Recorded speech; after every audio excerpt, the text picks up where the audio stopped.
Olha a posição misteriosa do novo manda-chuva da Síria. Olha só. Você não vai transformar a Síria em um país como o Afeganistão, porque você sabe que tem pessoas que dizem que talvez você queira se comportar como o Talibã. Inclui direitos para as mulheres, inclui educação para as mulheres, inclui tolerância para as pessoas que bebem álcool.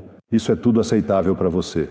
Você não vai transformar este país em algum tipo de ditadura islâmica. A lei é quem vai governar este país e que a lei protegerá a todos e garantirá os direitos de todos, se Deus quiser. Esse daqui é Al-Jayan, o novo líder da Síria, que concedeu uma entrevista exclusiva para a BBC News que você vai ver agora completo. Al-Jayan aqui aparece no coração da Síria, ou seja, ali no Palácio de Assad, para anunciar nada mais nada menos do que suas ambições para reescrever o futuro da Síria. Esse camarada aqui fala da sua ligação com a temida Al-Qaeda. Ele fala aqui que já virou a página, agora ele faz parte, ele lidera uma nova organização mais moderna, ele falou assim, mais estável, que é a HTS, uma sigla para Hayat Tahrir al-Sham, e ele diz que tem ambições muito diferentes da Al-Qaeda, e agora ele concedeu uma entrevista exclusiva que você vai ver completo. Então, lógico, inscreva-se no canal se você não tiver inscrito ainda. E detalhe, ative as notificações.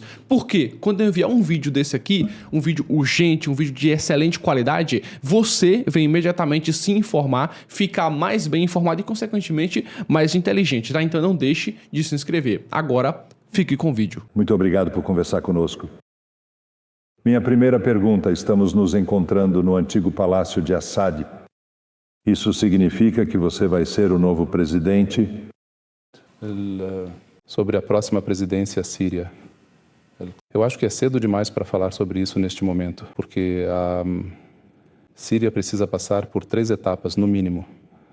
A primeira etapa é a formação do governo, que aconteceu no período passado. A segunda etapa é convocar uma conferência nacional abrangente para todos os sírios. Através dessa conferência nacional, serão votadas algumas questões importantes, como a reforma da Constituição, a dissolução do Parlamento e também a formação de um conselho consultivo que preencha a lacuna constitucional e parlamentar durante o período provisório, até que a região esteja pronta, para ter a infraestrutura necessária para as eleições. Como sabemos,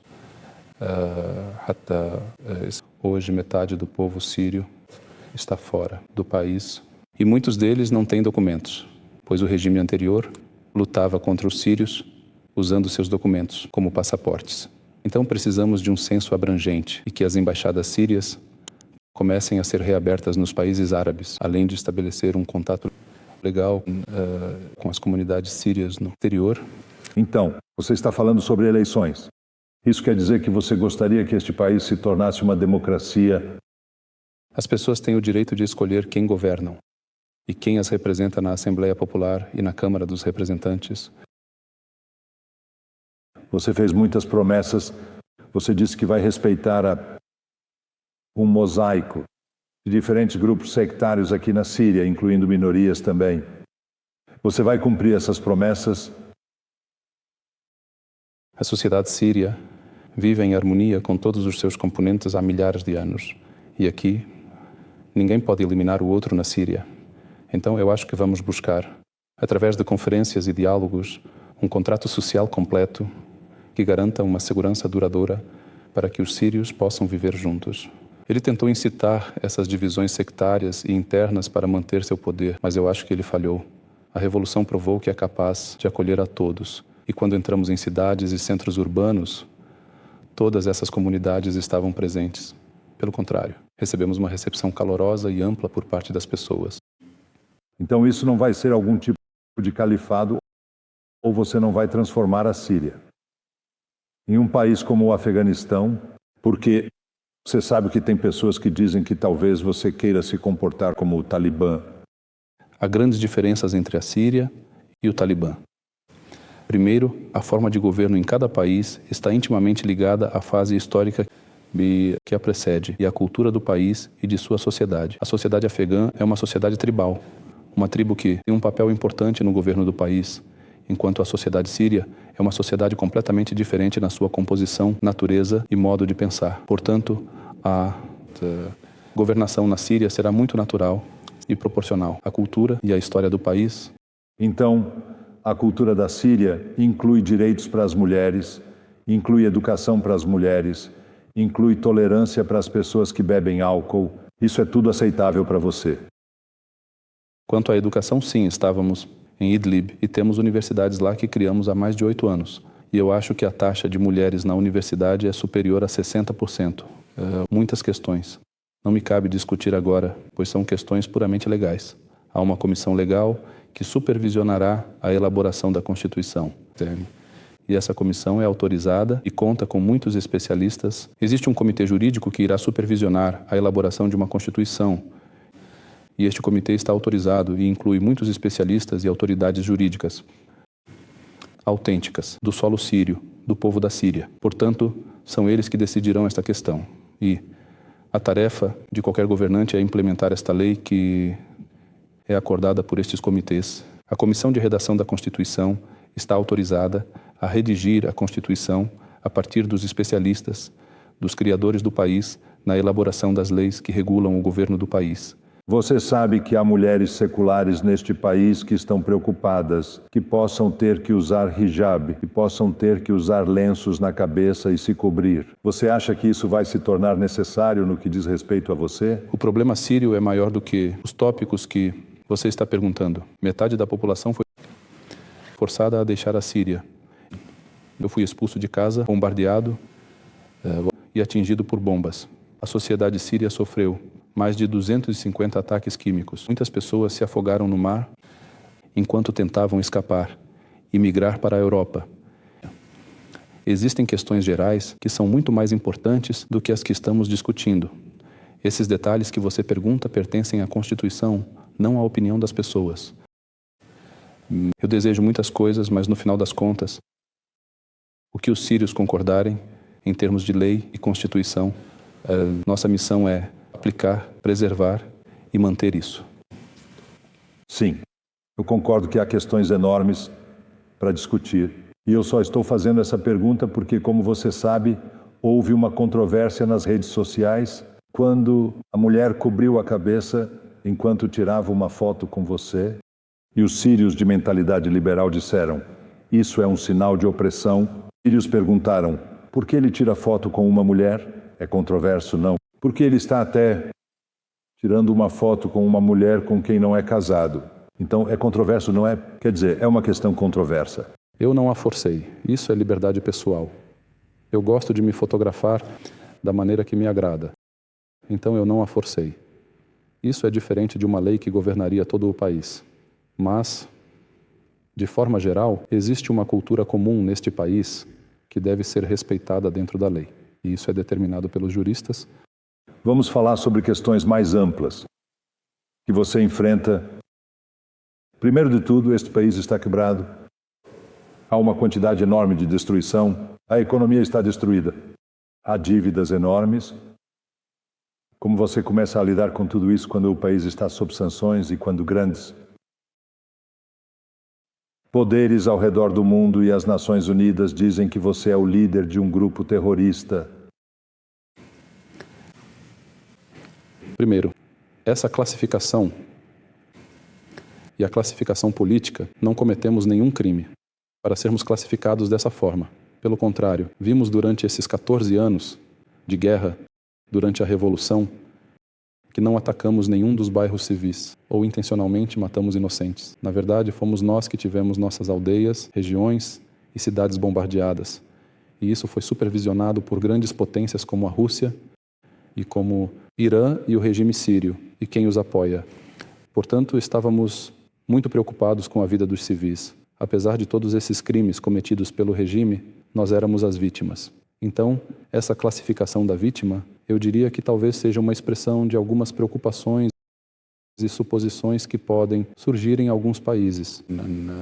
Mas não necessariamente isso precisa ser verdadeiro ou honesto. E hoje, a situação é completamente diferente. Precisamos lidar com a questão síria de acordo com os eventos atuais. E os eventos atuais exigem a remoção de todas as sanções sobre a Síria, porque as sanções foram impostas à Síria por causa do regime que governava e cometeu todos esses crimes.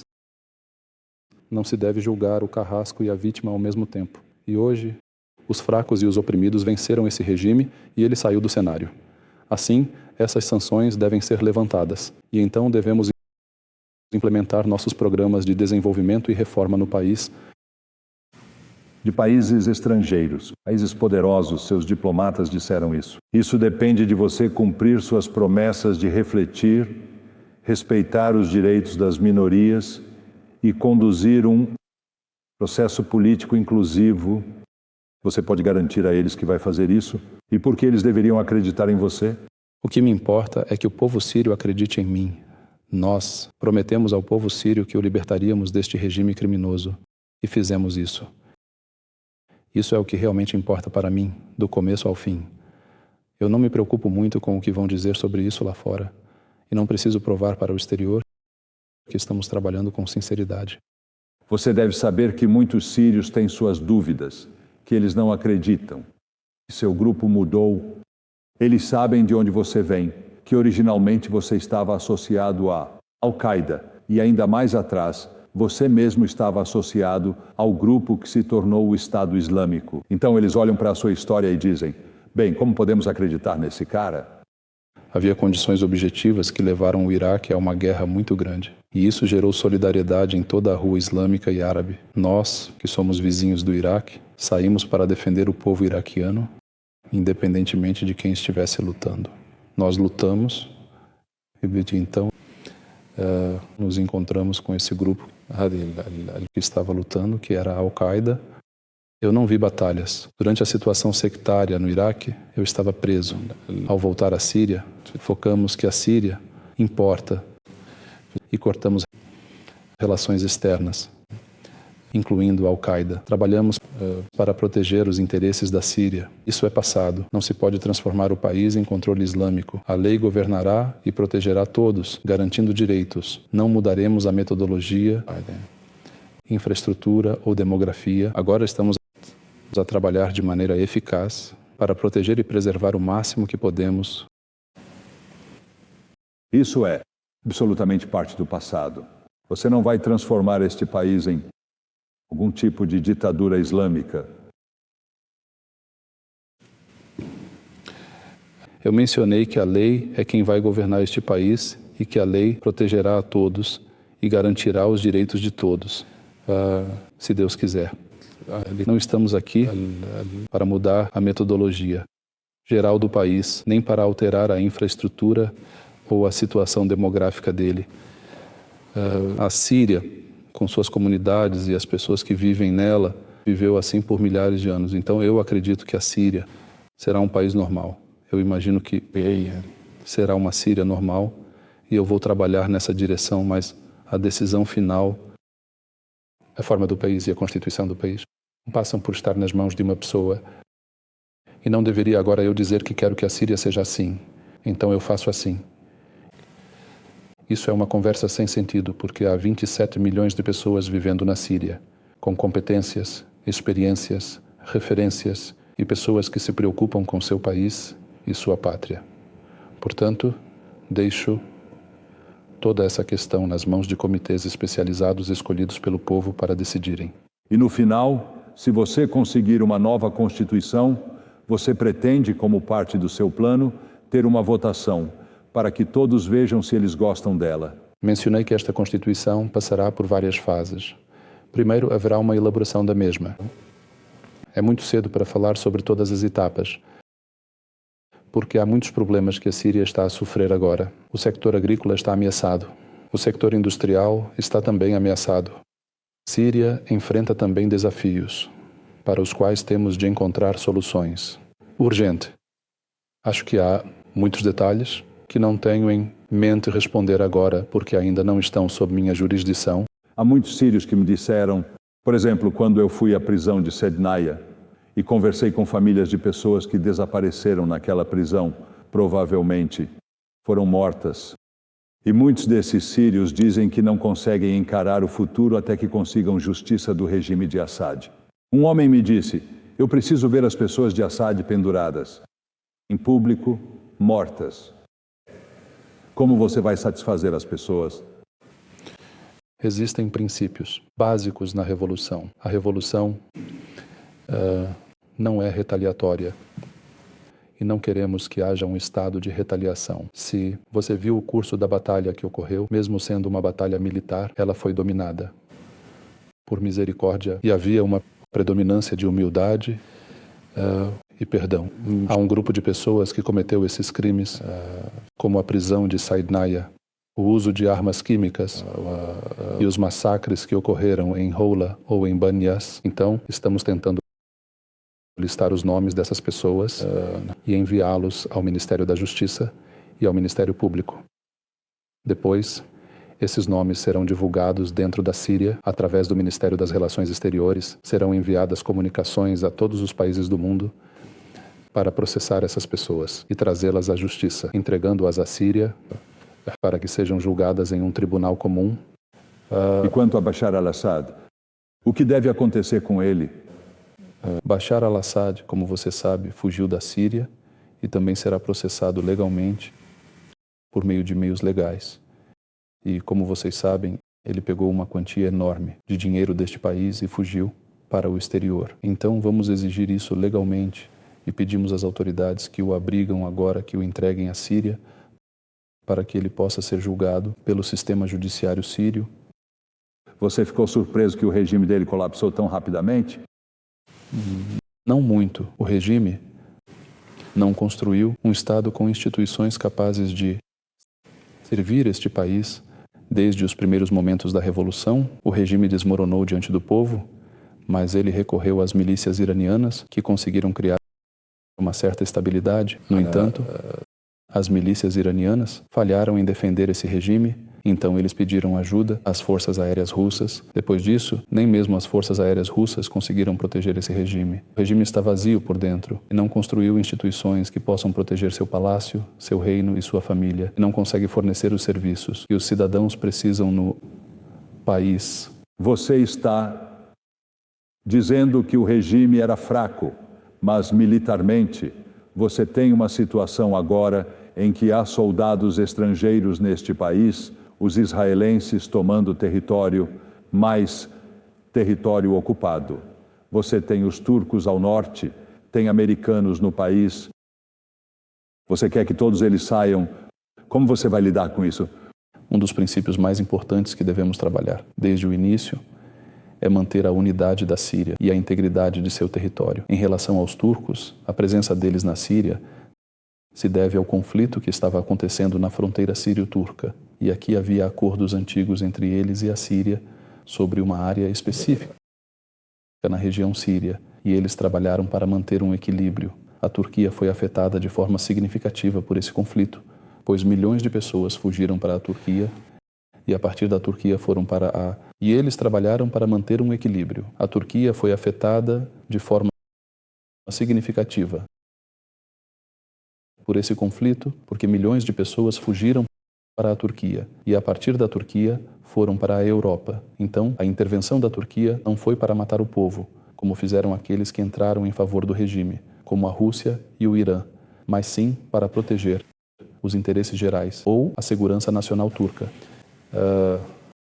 Quanto aos israelenses em Israel, eu acho que eles tinham argumentos sobre sua intervenção na Síria devido à presença de milícias iranianas ou do Hezbollah. E acredito que esses argumentos são coisa do passado. Conseguimos expulsá-los da Síria, tanto o Hezbollah quanto as milícias iranianas. E não há justificativa para a presença das forças israelenses em território sírio. Como vamos enfrentar isso? Com pressão internacional, nos comunicamos com todos os países através da ONU, porque há um acordo entre a Síria e Israel na ONU de 1974 sobre a zona desmilitarizada e a presença de forças da ONU. Enviamos telegramas à ONU informando que estamos prontos para receber as forças da ONU na zona desmilitarizada e estamos comprometidos com o acordo de 1974. Vamos proteger as forças da ONU caso elas entrem em suas posições e as assumam. Mas não planeja lutar contra Israel? Consegue? Eles são fortes demais? A Síria está exausta da guerra, seja um país forte ou fraco. A Síria agora está desgastada pelos conflitos e precisamos desenvolver a Síria e fortalecê-la, ou seja, promover o bem-estar nela. Não pode haver planos hostis na Síria de forma alguma. A Síria não representa nenhum perigo ou ameaça, e eu já falei. Várias ocasiões que a Síria não será uma fonte de ameaça para nenhum país do mundo. E os curdos? Você acha que os curdos no norte, que estão sendo protegidos pelos americanos agora, você acha que eles deveriam continuar tendo sua autonomia? Você acha que eles também deveriam continuar a apoiar os separatistas curdos que estão dentro da Turquia? Os curdos na Síria são parte do nosso povo e responsabilidade. Trabalhamos para proteger a unidade do território sírio. Não deve haver divisão. Algumas organizações usam o território sírio para lutar contra outros grupos. Quanto ao arquivo israelense, não aceitamos ameaças ao território sírio pela Turquia ou outros. Um diálogo já começou com os curdos no nordeste da Síria. As armas devem estar sob controle do exército sírio. No que diz respeito ao arquivo israelense, também não aceitamos que o território sírio esteja ameaçado pela Turquia ou por outros lugares. Como resolver isso? Acredito que já começou um diálogo entre nós e os curdos no nordeste da Síria, ou com a organização SDF, e vamos trabalhar com diálogo para encontrar uma solução pacífica para o problema. Todas as armas devem estar nas mãos do Estado e as armas devem estar sob o controle do Estado. Precisamos encontrar uma fórmula pacífica para resolver o problema. As armas devem estar sob o controle do Estado. Você convence grupos armados a depor as armas? Você faz um acordo com eles ou você os força? Primeiro, peço desculpas, mas a lei é quem vai decidir entre nós e eles. Se insistirem na presença de armas fora do controle do Estado, essas armas serão ilegais. Vamos tentar, através de negociações, consultas e diálogos que ocorrerão entre nós e eles, chegar a um ponto em que a Síria esteja unificada e sob uma única autoridade, com as armas nas mãos do Estado apenas. E quanto às bases russas em Tartus e Latakia, eles vão embora? Não tem relações estratégicas antigas com a Rússia e não se desvinculará rapidamente. Queremos relações baseadas na soberania e estabilidade síria. Não estamos apressados para a saída da Rússia. Já há comunicação entre nós. Evitamos grandes problemas e não temos força contra a Rússia, EUA, Israel e Turquia. Precisamos ser um elo, não antagonizar. Existem acordos injustos com a Rússia que reavaliaremos. Se forem benéficos, manteremos. Caso contrário, o povo decidirá. Tudo que eu te pergunto, você parece estar dando respostas muito tranquilizadoras para todas as pessoas que têm dúvidas sobre seus objetivos na sua organização. Agora que você assumiu o controle da Síria, você acha que as pessoas vão acreditar em você? Não me importa muito o que os outros pensam. O que realmente importa é que o povo confia em nós. Fizemos muitas promessas ao povo e cumprimos nossas promessas. Isso é o que me interessa. Nossa principal riqueza é o povo. Quanto ao exterior, que olhem para as ações, não para as palavras. Estamos em um caminho. Com tudo isso que estamos dizendo, com algumas das medidas que estamos falando, estamos na Síria há 14 anos. E estávamos lutando contra esse regime e gerenciando algumas áreas liberadas de forma abrangente. Esses países também estavam observando. Monitoramos o desempenho e analisamos o comportamento. E cuidamos do que acontece. O que a gente falou que fizemos no passado e o que prometemos é uma continuidade do que já fazíamos antes. Não importam muito no que eles acreditam ou não. Testemunhas em Idlib notaram sua eficiência na administração, dizendo que você estava melhorando na gestão da região. Mas disseram que você não gostava dela. Você era o chefe e isso era o que importava. E que às vezes você era muito duro com a oposição.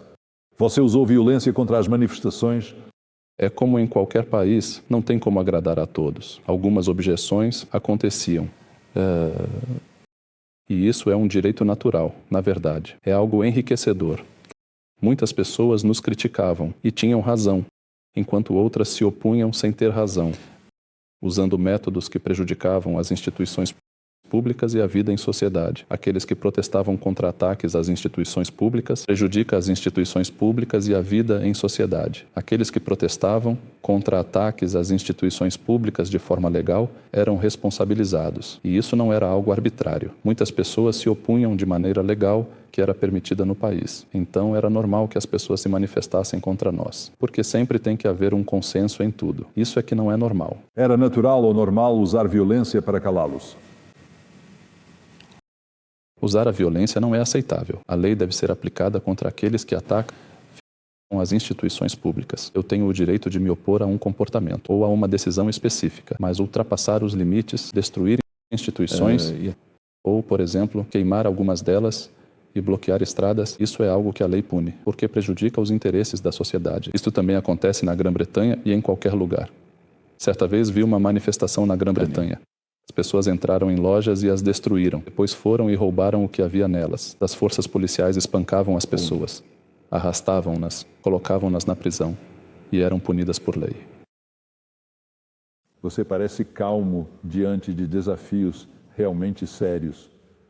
Você se sente, porém, quando está sozinho, ao ir dormir à noite, você acha que consegue realmente lidar com tudo que enfrenta? A Síria tem muitos e muitos problemas. Na nossa caminhada, precisamos manter a calma, porque reações impulsivas não são uma maneira adequada de resolver grandes problemas. Eu penso de forma sistemática. Eu respeito as estratégias e os objetivos de curto, médio e longo prazo e o caminho para alcançar cada um desses objetivos individualmente. Sem isso, não conseguimos enfrentar uma batalha dessa magnitude e transformar um desastre que afeta as pessoas em um desastre estratégico, não apenas para o povo sírio, mas para toda a região. Portanto, manter a calma e a concentração na resolução dos nossos problemas é algo necessário e um dever para qualquer um que queira falar sobre os interesses públicos. Havia mais alguma coisa que você queria acrescentar? Eu digo que há uma visão tradicional do Ocidente sobre a região, e eu afirmo que as coisas não devem ser medidas de maneira tradicional. Devemos olhar para cada caso individualmente e analisá-lo de forma correta, sem a impressão de fundo que os políticos e líderes europeus têm ao lidar com a região. A Síria é um país importante, um local estratégico e muito influente no mundo. Veja, como os Sekunyu estão presentes de um lado e a Rússia do outro, além de países regionais como Turquia, Irã e Israel também estarem lá. A Síria tem uma importância enorme. Hoje, uma nova Síria é uma oportunidade para criar relações estratégicas. O povo sírio deve viver dignamente. O mundo não deve restringir a Síria com sanções. As sanções devem ser removidas, pois não há nada na Síria que assuste o Ocidente. A comunidade internacional não resolveu o problema sírio pacificamente. A comunidade internacional não deve aprisionar a Síria e aumentar seu sofrimento com as sanções. Eu acredito que em breve o período de sanções vai acabar e elas precisam ser renovadas se continuarem. E eu acho que elas precisam ser completamente removidas do cenário. Pois não há nada na Síria que assuste o Ocidente, os países da região ou os vizinhos de forma alguma. Nós tiramos a opressão das pessoas que estavam sob o jugo desse regime por 13 anos, enquanto a comunidade internacional não conseguiu resolver o problema da Síria de forma pacífica e política, porque o regime fechou todas as portas para o diálogo político. E nós conseguimos fazer isso, conseguimos libertar a Síria desse regime, expulsamos as milícias iranianas, tiramos o Hezbollah da região e, ao mesmo tempo, libertamos as pessoas das prisões. Isso é muito importante. E nós salvamos a região de se tornar um grande campo de batalha regional e internacional, resolvendo todos esses problemas de uma vez em 11 dias, sem que as pessoas fossem prejudicadas. Entramos em grandes cidades como Alepo e Damasco, sem que as pessoas se deslocassem delas. Pelo contrário, as pessoas se mudaram para lá e nos receberam de braços abertos. O povo sírio estava extremamente feliz, pois foi governado por esse regime por mais de 50 anos. Quando entramos nas cidades, foi como se tivéssemos aberto as portas para elas. Como se toda a Síria estivesse numa prisão. As pessoas estavam unidas. As famílias e as famílias separadas. Separação de 14 anos. E como um irmão conhece seu irmão após uma separação de mais de 10 anos. Hoje escrevemos uma nova história para a região. Esperamos que todos deem a oportunidade certa para a Síria se reerguer novamente. Não temos más intenções em relação a ninguém, nem a nenhum país. Todas as nossas intenções são boas e justas. Entramos com uma grande força militar, mas não houve perdas. Graças ao isolamento, as pessoas permaneceram calmas, seguras e tranquilas. Precisamos aproveitar essa conquista para beneficiar a região e, acima de tudo, o povo sírio